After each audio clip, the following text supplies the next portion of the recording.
ये आकाशवाणी रायपुर है। छत्तीसगढ़ी समाचार बुलेटिन के संग संध्या तिवारी के जय जोहार। नवनिर्वाचित लोकसभा के पहली सत्र आज सदस्य मन के शपथ ग्रहण के संग शुरू हुई। अस्थायी अध्यक्ष डॉक्टर वीरेन्द्र कुमार ह नवनिर्वाचित सदस्य मन ला पद के शपथ दिवाई। सबले पहले प्रधानमंत्री और सदन के नेता नरेन्द्र मोदी ह शपथ ग्रहण करी।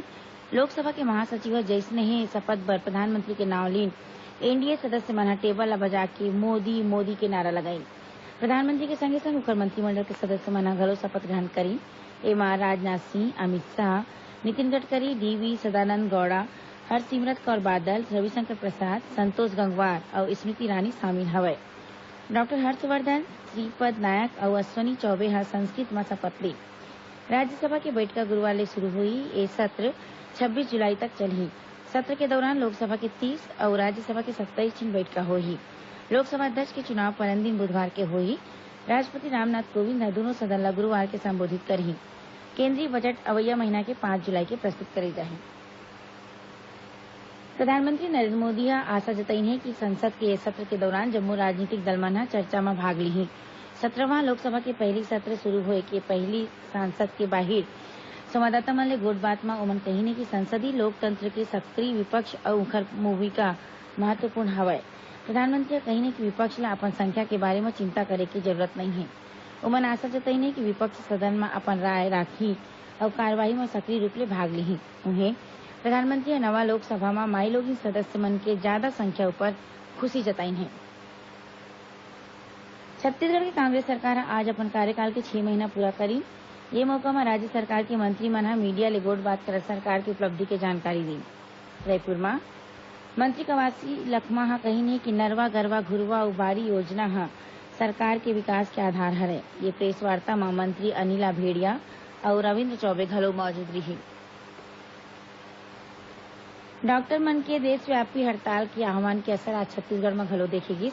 यहाँ जम्मो प्रमुख शहर मन में डॉक्टर मन ह विरोध प्रदर्शन करीन और रैली निकाली। पश्चिम बंगाल में डॉक्टर ले हुए मारपीट के विरोध में देश के डॉक्टर मन आज हड़ताल में हवय। राजधानी रायपुर के मेका अस्पताल में घलो डॉक्टर मन एक रैली निकाली और राजभवन पर रवाना हुई। फिर सुरक्षा ला देखत पुलिस अउ मन ला अम्बेडकर चौक के तीर रोक दी।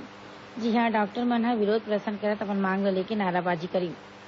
आईएमए ह आज बिहनिया 6 बजे ले काली बिहनिया 6 बजे तक यानी 24 घंटा ओपीडी बंद राखे के ऐलान करे हे। फिर आईसीयू और आपातकालीन सेवा ला एखर ले अलगे राखे गे हे।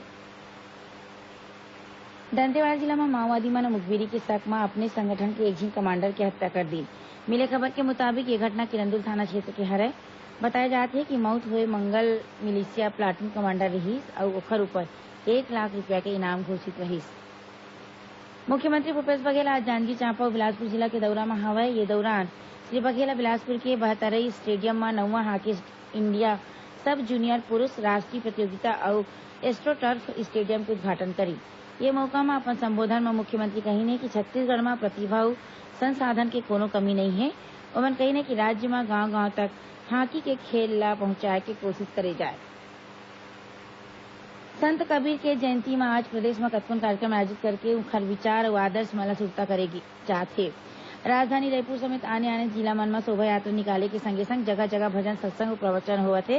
रायपुर के शहीद स्मारक भवन में राखे गए कार्यक्रम में बड़ संख्या में कबीर पंथी समुदाय के लोगन में शामिल हुई। ये मौका में रंगारंग सांस्कृतिक कार्यक्रम घलो होइस। छत्तीसगढ़ी लोक कला और संगीत के जनक स्वर्गीय खुमान साव के स्मृति में हरेक बच्छर समारोह के आयोजन करे जाही। एखर संगे संग कला के क्षेत्र में ओखर नाव में इनाम घलो दे जाही। ये आशय के घोषणा मुख्यमंत्री भूपेश बघेल पाछूरत या रायपुर में राखे गए सुरता खुमान साव के कार्यक्रम में करीन।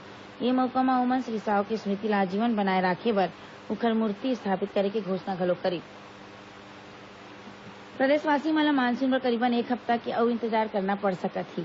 मानसून 25 जून के आसपास बस्तर में पहुंच सकत हे। इसने ये बछर मानसून छत्तीसगढ़ में करीबन 15 दिन के देरी ले पहुंची।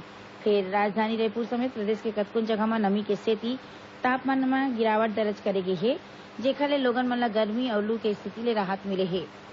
रायपुर स्थित मौसम विज्ञान केंद्र के मुताबिक अवैया 24 घंटा के दौरान प्रदेश के 1-2 जगह में हवा गरेर चले के संगे संग कतकोन जगह में गरज चमक के संग थोर बहुत वर्षा होए के संभावना जताए हे। एखरे संग छत्तीसगढ़ी समाचार बुलेटिन यहीं सिरावत हे। जय जोहार।